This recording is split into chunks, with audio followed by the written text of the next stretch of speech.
চ্যানেলে গত 21শে মে একটি এপিসোড করেছিলাম। সেখানে বলি যে শেখ হাসিনা আগামী অক্টোবর নভেম্বরের মধ্যে দেশে ফিরবেন। শেখ হাসিনার দেশে ফেরা নিয়ে আজ যে আলোচনা চতুর্দিকে চলছে তার শুরুটা তৈরি হয়েছিল আমার সেই খবর দিয়ে। আমার খবরের উৎস শেখ হাসিনা ছিলেন স্বয়ং। দিল্লির পান্ডারা রোডে তার বাসভবনে তিনি আমন্ত্রণ জানিয়েছিলেন ভারতে অবস্থিত তার দলের কয়েকজন প্রাক্তন নেতা মন্ত্রীকে। দীর্ঘ বৈঠক হয়, নেতারা সেখানে একত্রে মধ্যাহ্নভোজ সারেন। সেদিন নেত্রী তার দলীয় সহকর্মীদের স্পষ্টভাবে বলেছিলেন তিনি নভেম্বর নাগাদ অবশ্যই দেশে ফিরছেন। সেই মিটিংয়ে উপস্থিত হাসিনা মন্ত্রিসভার এক প্রাক্তন মন্ত্রী, আমার বিশেষ পরিচিত, আমাকে নিজে জানান সেই বৈঠকের কথা।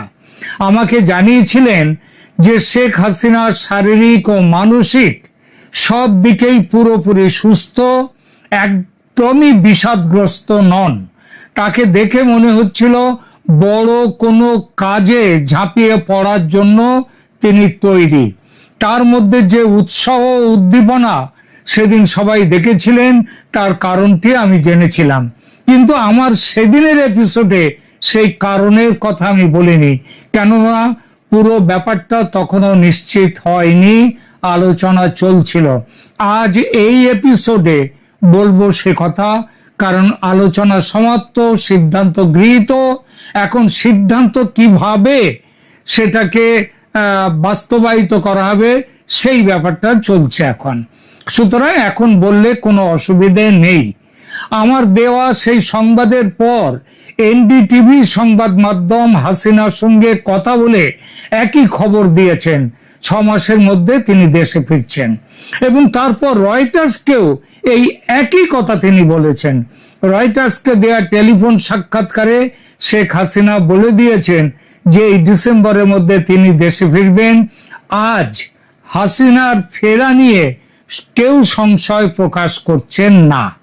সবচেয়ে বড় কথা, বাংলাদেশে হাসিনার সমর্থক যারা, তারা তো বিশ্বাস করে একটা উত্তেজনার মধ্যে রয়েছে, আনন্দের মধ্যে রয়েছে।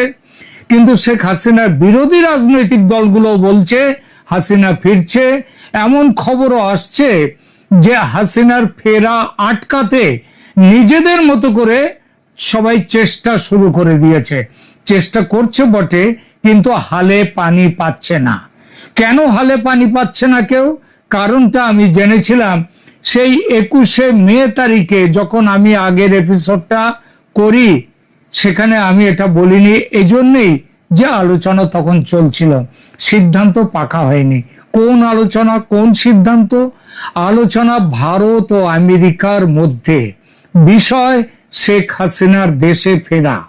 আমেরিকার সঙ্গে শেখ হাসিনা সরাসরি কথা তখনও বলেননি, কথা হচ্ছিল ভারত আর আমেরিকার মধ্যে।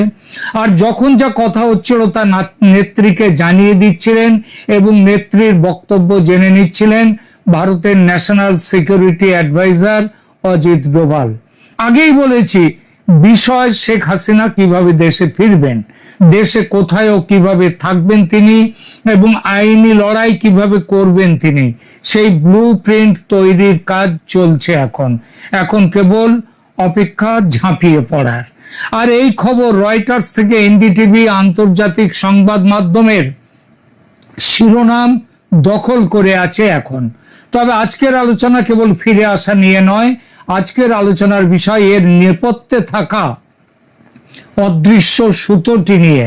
কেন হঠাৎ ভারত এবং আমেরিকা, যাদের অবস্থান বেশ কিছু ব্যাপারে ভিন্ন মেরুতে থাকে এবং বাংলাদেশ নিয়েও ভিন্ন মেরুতে চলে গিয়েছিল, তারা হাসিনার ব্যাপারে কোন অলিখিত সমঝোতায় পৌঁছেছে? আর সেই সমঝোতার আড়ালে কি বাংলাদেশের সংবিধান ও বিচার ব্যবস্থাকে এক নতুন সংকটের মুখোমুখি দাঁড় করিয়ে দেয়া হচ্ছে? আজ আমরা এই বিষয়ের গভীরে যাব। প্রথমে বলি, শেখ হাসিনাকে নিয়ে সত্যি ভারত আমেরিকার মধ্যে কোনো সমঝোতা বার্তা হয়েছে কি না, হয়ে থাকলে কাদের মধ্যে হয়েছে সেই আলোচনা। আমেরিকার পক্ষে ছিলেন ভারতে নিযুক্ত আমেরিকার হাই কমিশনার সার্জিও গর এবং তার একটা টিম। যিনি এই সার্জিও গর আবার রাষ্ট্রদূত ছাড়াও দক্ষিণ ও মধ্য এশিয়ায় আমেরিকার স্পেশাল এনভয়। তার আগে যে পদে ছিলেন সেই বিখ্যাত বা কুখ্যাত, যেটাই বলুন না, ডোনাল্ড লু, যিনি শেখ হাসিনার পতনের পেছনে ছিলেন অন্যতম প্রধান কারিগর। সার্জিও গোরের আর একটা বড় পরিচয়, তিনি আমেরিকার প্রেসিডেন্ট ডোনাল্ড ট্রাম্পের অতি ঘনিষ্ঠ।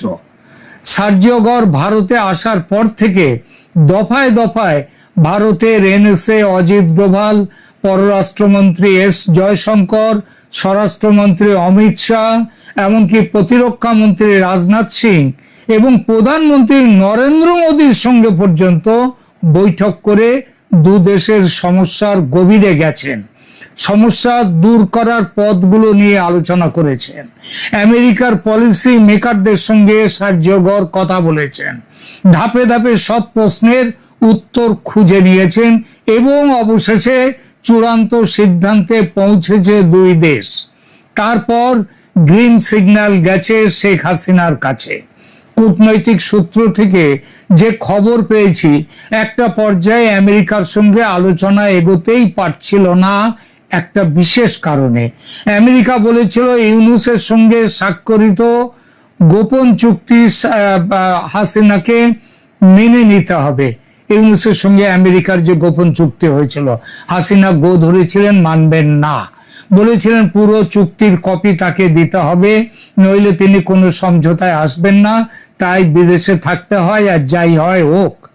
কিন্তু তখন তাকে ভারতের পক্ষ থেকে বোঝানো হয় আপাতত গোপন চুক্তি নিয়ে কোনো রকম কথা কেউ দেবে না, দিতে পারবে না, ওটা তোলা থাক ভবিষ্যতের জন্য, দরকার হলে তখন এই চুক্তি নিয়ে আবার আলোচনা হতে পারে। আর চুক্তি যে একেবারে অজর অমর অক্ষয় হয়ে থাকে এমন তো নয়। আর ট্রাম্পের চলে যাওয়ার সময় তো আবার 4 বছরে ওদের ইলেকশন, তার 2 বছর প্রায় হয়ে গেছে, সুতরাং ট্রাম্পের চলে যাওয়ার সময় এসে যাচ্ছে, এরপর আলোচনা এগিয়ে যায়। এবং বাংলাদেশের বর্তমান সরকারের চীন ঘেঁষা নীতি থেকে বাংলাদেশকে দূরে রাখা, মৌলবাদী ও সন্ত্রাসবাদী শক্তিকে দমন করা ও আঞ্চলিক ভূ রাজনীতির ভারসাম্য রক্ষা করতে আমেরিকা এবং ভারত, দুই শক্তিশালী দেশ, শেখ হাসিনাকে আবার রাজনীতির টেবিলে দেখতে চায় এবং সেই দেখতে চাওয়ার সিদ্ধান্তে সিলমোহর দিয়ে দিয়েছে দুই দেশ। ঠিক হয়েছে হাসিনাকে দেশে ফেরানো, তাকে সুরক্ষা দেয়া, আওয়ামী লীগকে দেশের রাজনীতিতে পুনর্বাসন দেয়া, শেখ হাসিনার আইনি চ্যালেঞ্জ যাতে সুবিচার পায়, তার জন্য আমেরিকা ও ভারত যৌথভাবে তাদের দিক থেকে প্রয়োজনীয় কূটনৈতিক চাপ দেবে বাংলাদেশ সরকার, বাংলাদেশ সেনাবাহিনীকে। একটু ভেঙে বলতে হয়, শেখ হাসিনার দেশে ফেরার ব্যবস্থার ব্লু প্রিন্ট ভারত ও আমেরিকা আলোচনা করে ঠিক করবে। দ্বিতীয়ত, দেশে ফেরার পর তার থাকার জায়গা কোথায় হবে সেটাও আলোচনায় এসেছে। ঢাকায় নামার পর তাকে কি বন্দি করে জেলখানা বা ক্যান্টনমেন্টের মধ্যে জেলখানা তৈরি করে রেখে দেয়া, কোনোটাই নিরাপদ মনে করছে না কেউ। কারণ জেল হত্যার এত রেকর্ড আছে বাংলাদেশে, তাতে প্রশ্ন ওঠা অস্বাভাবিক নয়। একই অবস্থা ক্যান্টনমেন্টেও। বাংলাদেশ সেনার মধ্যে বিভিন্ন আদর্শগত গোষ্ঠী আছে, কেউ জামাতপন্থী, কেউ আওয়ামী লীগপন্থী, কেউ ভারতপন্থী, কেউ পাকিস্তানপন্থী। এরপর শেখ মুজিব, জিয়াউর রহমান দুজনে খুন হয়েছেন সেনা অফিসারদের হাতে। সুতরাং ক্যান্টনমেন্টের মধ্যে নিরাপদ নন শেখ হাসিনা। এই পরিস্থিতিতে কথা চলছে জেলখানা বা ক্যান্টনমেন্ট নয়, শেখ হাসিনাকে গৃহবন্দী রাখার। কিন্তু গণভবন তো এখন বাসের অযোগ্য, তাহলে বিকল্প বাসস্থানের ব্যবস্থা করা হবে। আর সেখানে পাহারায় থাকবে বিশেষ বাহিনী। সে বাহিনীর কম্পোজিশন কিভাবে হবে, কারা সেটা তৈরি করবে, সেটা দেখবে বাংলাদেশ সেনা ও ভারতের কর্তৃপক্ষ যৌথ আলোচনার মাধ্যমে, যার মধ্যে শেখ হাসিনার প্রতিনিধিও থাকবেন, এমন কথা শোনা যাচ্ছে। এসব বিষয় খুব গুরুত্বপূর্ণ, এটা ঠিক, কিন্তু আইনি বিষয়টা এসবের চেয়ে কম গুরুত্বপূর্ণ নয়। ইতিমধ্যে শেখ হাসিনার পক্ষ থেকে আইনগত চ্যালেঞ্জের বিভিন্ন দিক নিয়ে কাজ শুরু হয়ে গেছে। লন্ডনের ডাউটি স্ট্রিট পুরো ব্যাপারটা দেখছে বলে জানতে পেরেছি। দেশে পৌঁছবার পর সময় নষ্ট না করে আদালতে মামলা করবেন শেখ হাসিনা। প্রথমত তার উপর যে মৃত্যুদণ্ড দিয়েছে আইসিটি, সুপ্রিম কোর্টে তার পুনর্বিচারের আপিল দাখিল হবে। আইসিটির বিচার যে আদৌ ধোপে টিকবে না সেটা আন্তর্জাতিক আইন বিশেষজ্ঞদের প্রায় সবার মত।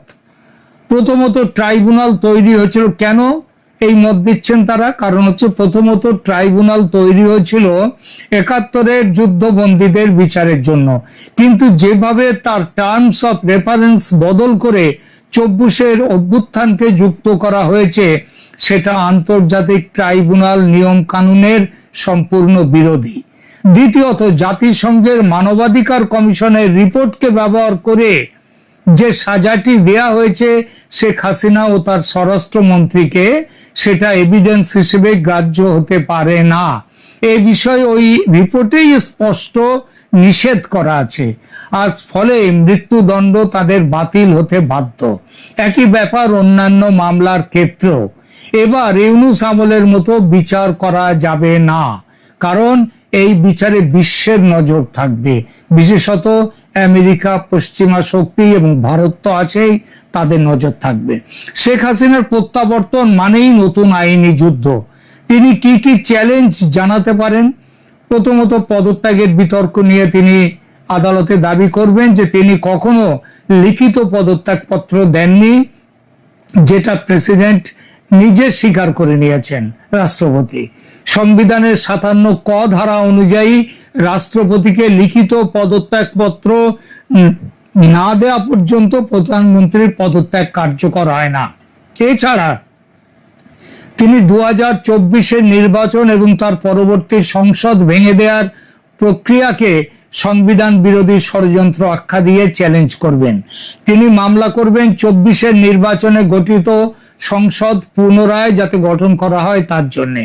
তিনি এবছর ফেব্রুয়ারির নির্বাচনকে অসাংবিধানিক বলে সেটাকে ভেঙে দেওয়া, সেই নির্বাচনকে অবৈধ বলার দাবিও করবেন। এছাড়া যে পদ্ধতিতে অন্তর্বর্তী সরকার জালিয়াতির মাধ্যমে গঠিত হয়েছে সেটাকে তিনি রাষ্ট্রদ্রোহিতা হিসেবে ঘোষণার দাবিতে মামলা করতে পারেন, কারণ সুপ্রিম কোর্টে রেফারেন্স বলে যে ব্যাপারটা বলা হয়েছে সেটার মধ্যেই জালিয়াতি নিয়ে ইতিমধ্যেই হাইকোর্টে মামলা উঠেছিল। তিনি অভ্যুত্থানের বৈধতা বনাম সাংবিধানিক বৈধতা নিয়ে প্রশ্ন তুলতেই পারেন। এই বিষয়ে মামলায় হাইকোর্ট যে জনগণের আকাঙ্ক্ষা বা প্রয়োজনীয়তার তত্ত্ব, ডক্ট্রিন অফ নেসেসিটি ব্যবহার করে বৈধতা দিয়েছে, শেখ হাসিনা সেই ভিত্তিকেই চ্যালেঞ্জ করতে চান। কারণ জনগণের আকাঙ্ক্ষা সেটার প্রমাণ কিভাবে পাওয়া গেল? দেশের 18 কোটি জনতার মধ্যে 2-1 লক্ষ মানুষ যদি আন্দোলন করে একটা সরকারকে, নির্বাচিত সরকারকে যদি ভেঙে দেয়, তাহলে সেটাকে জনগণের আকাঙ্ক্ষা বলা যায় না। এটা ষড়যন্ত্র এবং অভ্যুত্থানের ষড়যন্ত্র।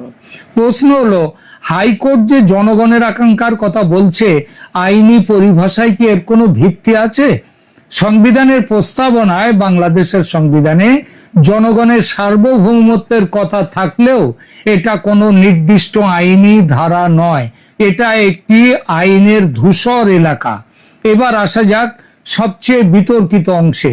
5 আগস্টের ঘটনা প্রবাহ নিয়ে যে প্রশ্নগুলো উঠেছে, প্রধান বিচারপতির অবস্থান, রাষ্ট্রপতির রেফারেন্স প্রক্রিয়া, যদি অভিযোগ সত্যি হয় যে কোনো বেঞ্চে যথাযথ প্রক্রিয়া মেনে কোনো শুনানি হয়নি, কারণ ওই সময় সুপ্রিম কোর্টের কয়েকজন বিচারপতি, প্রধান বিচারপতি তিনি ছিলেন ক্যান্টনমেন্টে ছিলেন, এবং তার সেখানে ক্যান্টনমেন্টে কেন কোথাও এই ধরনের কোনো সেখানে সেদিন কোনো বেঞ্চ বসেনি।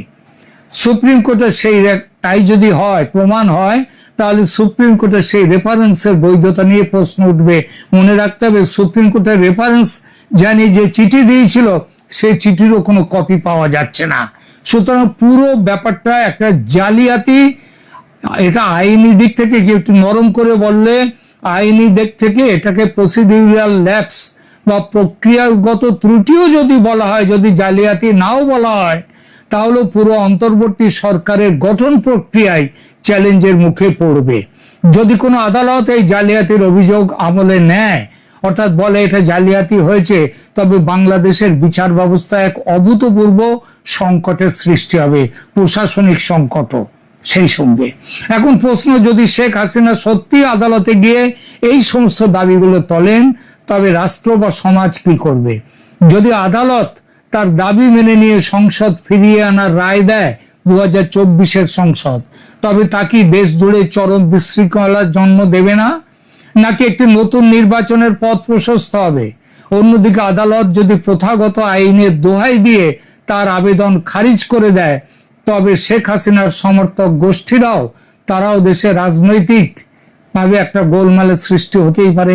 এখানেই এসে পড়ে আন্তর্জাতিক সমীকরণের প্রশ্ন। ভারত ও আমেরিকার প্রভাব শুধু হাসিনার নিরাপত্তার গ্যারান্টিতে সীমাবদ্ধ নয়, তারা দেশে যাতে কোনো বিশৃঙ্খলা তৈরি না হয়, দেশে যাতে একটা আইনি শাসন ব্যবস্থা থাকে, সেটাও তাদের দেখার কথা। সুতরাং প্রস্তাব দেয়া হচ্ছে, নাকি তারেক রহমানকে ইতিমধ্যে প্রস্তাব দেয়া হয়েছে যে এসব আইনি বিতর্কে দেশ এক চরম অরাজকতার মধ্যে পড়তে পারে, সেটা যাতে না হয় তার জন্য শেখ হাসিনার প্রত্যাবর্তনের পর একটা কুলিং পিরিয়ড, শান্ত পিরিয়ড, শান্তি দিয়ে আন্তর্জাতিক নজরদারিতে নতুন করে ভোটের ব্যবস্থা হবে। শেখ হাসিনার কাছেও এই প্রস্তাব দেয়া হয়েছে, তারেক রহমানের কাছেও গেছে এই প্রস্তাব। যদি দুজনেই রাজি হয়ে যান, তাহলে বছর খানেকের মধ্যে নতুন করে নির্বাচন হবে বাংলাদেশে, এবং তখন দেখা যাবে পরিস্থিতি কোথায় যায়, কে ক্ষমতায় আসে। উপসংহারে এটাই বলা যায়, শেখ হাসিনার ফেরা, দেশে ফেরা শুধু একজন ব্যক্তির ফেরা নয়, এটি বাংলাদেশের রাষ্ট্র ব্যবস্থার ভিত্তি নিয়ে এক বিরাট পরীক্ষার সময়। প্রিয় দর্শক, আপনারা কি মনে করেন এই সাংবাদিক চ্যালেঞ্জ কি আদৌ টিকবে, নাকি ইতিহাসের চাকা অন্য কোনো দিকে ঘুরবে? কমেন্টে আপনাদের মতামত জানান।